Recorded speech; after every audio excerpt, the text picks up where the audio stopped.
Uutta tulpanjohtoa on paikallaan. Puolan johto on vanha. Sitä ei löytynyt tuolta varaosaliikkeestä. Mutta ainakin tulpanjohdot näyttää hyvältä. Vähän semmoista kaapelihallintaa voisi vielä harrastaa nippusiteiden tai vastaavien muodossa, mutta sen vielä ehtii myöhemminkin. Seuraavaksi sitten kaasuvajeri kiinni ja laturin hihna kiinni ja sit voikin jo kokeilla käyttää tätä autoa hetken aikaa. Ja joo, laturin hihna on paikallaan ja sitten täältä paljastui tämmönen kiinnostava ilmiö. Täällä on huohotusletku.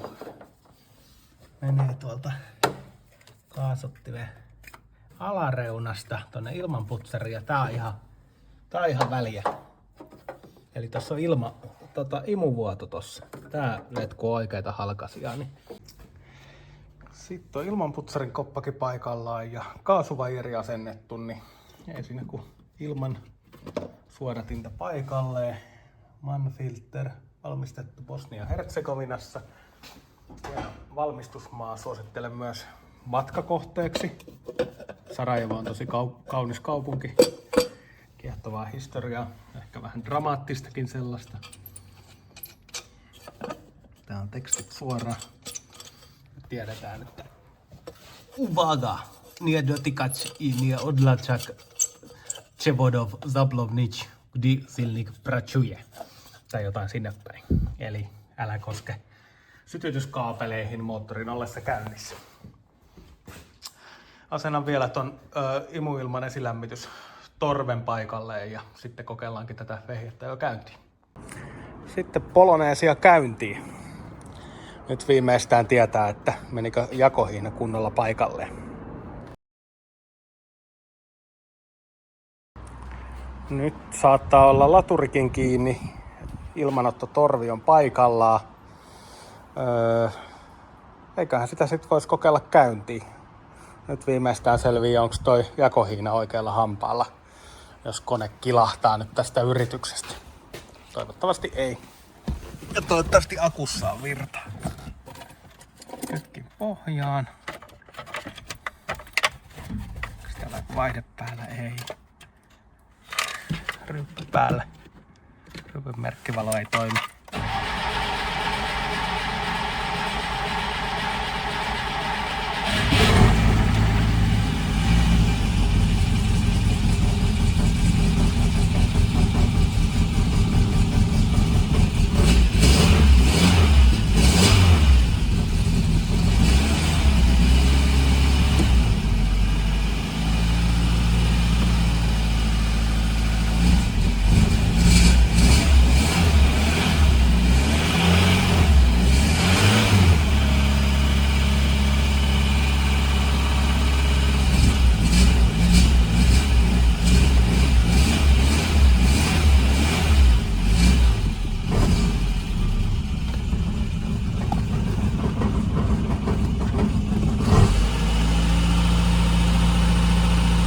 No, kyllä se nyt käy. Vähän rumaa ääntä se kyllä pitää. Joo. Rypyn merkkivalokin toimii.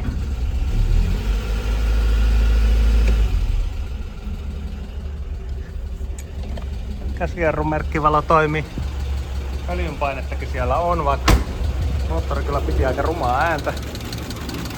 Kyllä se nyt tuntuu ihan kaikilla suurin piirtein käymällä, niin antaa se nyt käydä semmonen 10 minuuttia lämpimäksi, että voi sitten vaihtaa noin huusteluaineet pois tuolta öljyn seasta. Sillä aikaa kun Poloneesi lämpenee, niin tehdään jotain mitä Jussi ei koskaan tekisi, eli vaihdetaan pyyhkijän sulka. Näihinhän liittyy tämmönen juttu, että sulkia ei saisi mistään. Ja tässä on tämmönen tappikiinnite. Mutta en mä kyllä itse usko tämmöiseen teoriaan, että kyllä mä uskon, että tämmönen ihan normaali kiinnike toimii tohon sulkamalliin ihan hyvin. Kun siinä on tollanen reikä ja sit se vaan työnnetään tonne. Niin voilà. Nyt on sulka vaihdettu. LE-spesiaalissa sisällä. Mitäs täällä huomataan? Ainakin huomataan se, että tuo pakoputki pitää aikamoista mekkalaa, kolisee tonne taakse. Vähän on hiiri syönyt penkkiä. Tiiviste roikkuu kahva ei mene kiinni. Öljyn paineita siellä on ihan normaalisti näihin moottoreihin tämmöisellä tyhjäkäytöllä lämpimällä koneella. Vastaa kaasua ihan hyvin ja paineet nousee hyvin.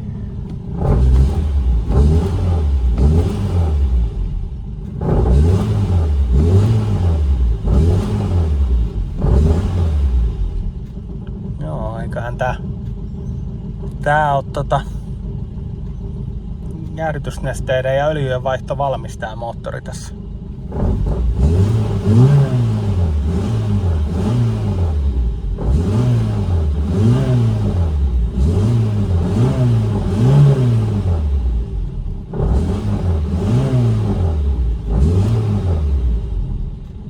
Nyt alkoi lämpömittarikin vähän laskea, eli termostaatti aukesi, niin nyt kiertää noi pesuaineet koko lohkossa, niin se on hyvä asia. Ota vielä nuo lämmöt päälle, niin parantaa tätä kiertoa. Täällä näkee jotain pultteja. Istuu ihan paikallaan tää Ansi, siinä on jotain vikaa, se irvistää. Ehkä toi on ihan normaalia. Eikä siinä, sit vaihtaa öljyä ja jäähdytysnesteitä. Se on irti. Nesteet on kyllä mielenkiintoisen väriset. Ottaa huomioon, että tässä on niin sanotusti vihreät glykolit, niin tää ei ole kyllä vihreätä nähnytkään. Öljysuodatin on vaihdettu. Mitään metallisilppua tuolta ei mukana vielä tullut. Se on hyvä merkki. Nyt meni manfiltteri ton Motorcraftin tilalle tonne. Mut katsotaan tää öljypohja seuraavaksi, että mitä silppua sieltä löytyy. Tää on 12 millinen kuusiokolo.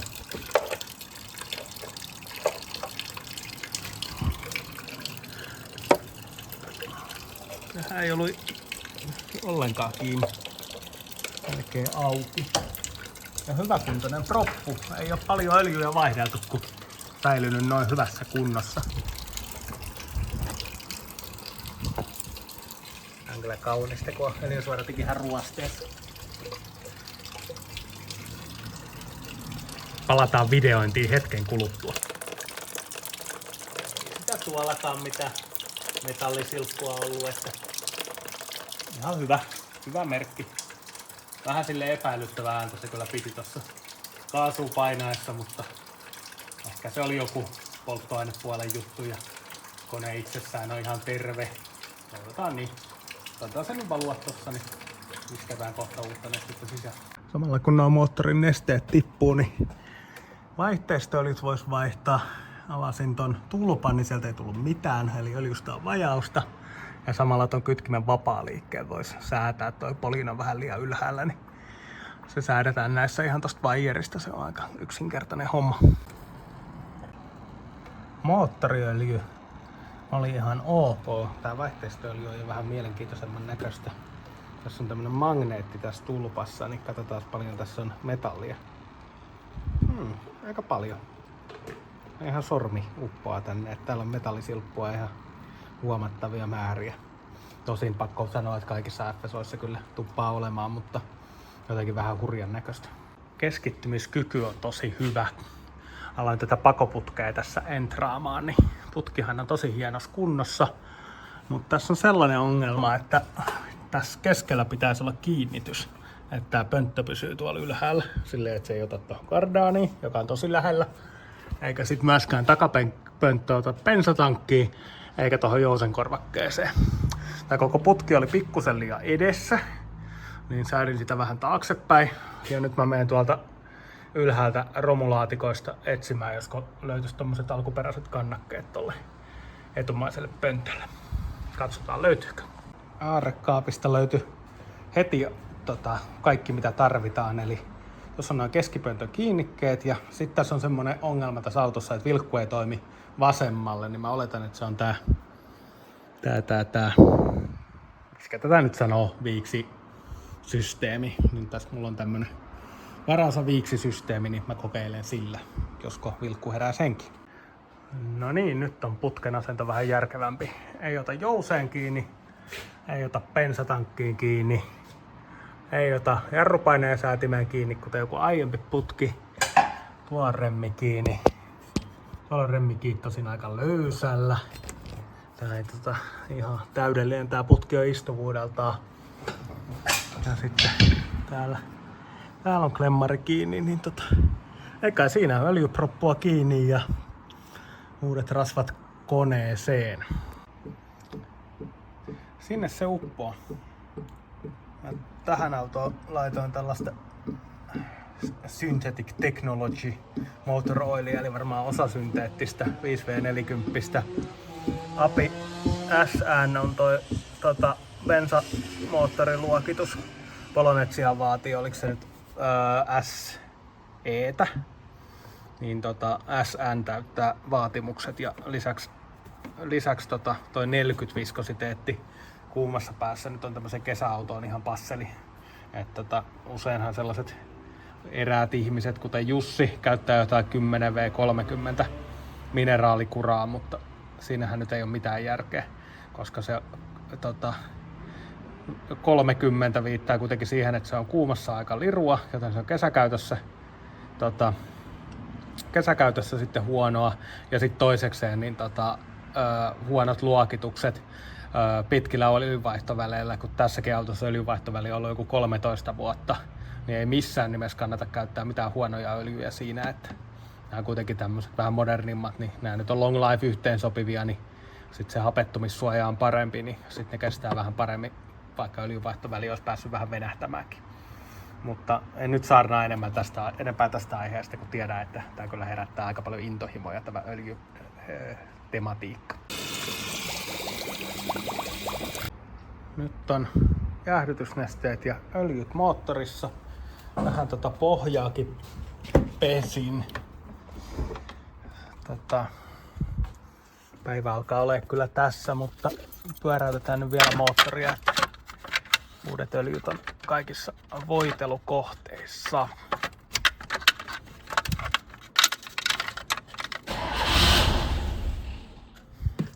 Vähän chokee.